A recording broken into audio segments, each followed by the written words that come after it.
Activities marking International Women's Day and Women's Month have continued in Abuja with the unveiling of the Cost of Justice Anthology, a literary and advocacy project spotlighting the barriers women face in accessing justice.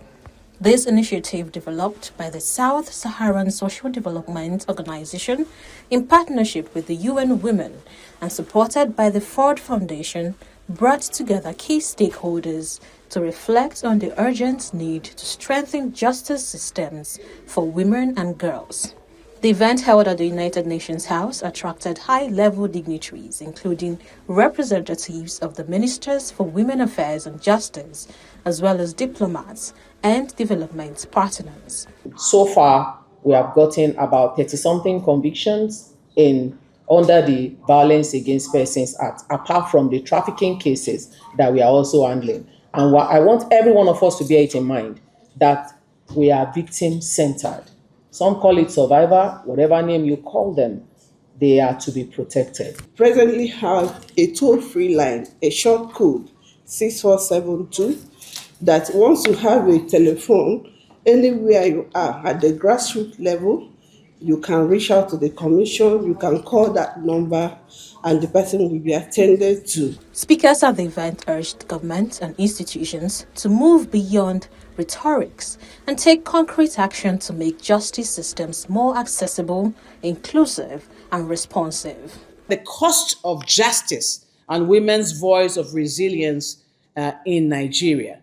And it's not only the voices of the women, but even as a collective, we must make sure that we give a voice to this issue. The next steps are what we're beginning to strategize. The cost of justice, beyond that single incident, is what now becomes our collective call. Give to gain what?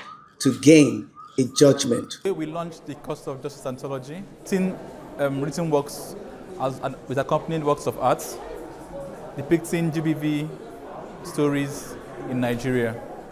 So today was the official launch within the UN building, and the stories we covered can be grouped under three key themes. One was the cost of justice, what women face when they seek justice for themselves. The second is the trapped in silence. That's the stigma that accompanies women when they keep silent or try to protect themselves.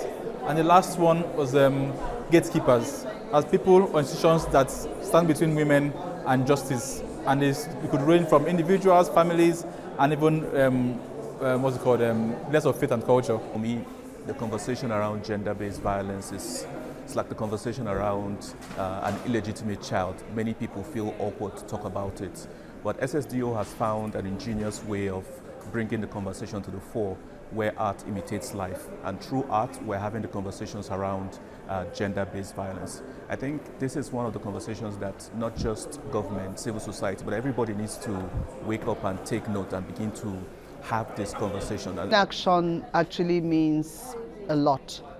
It could mean that there's complacency about the issue.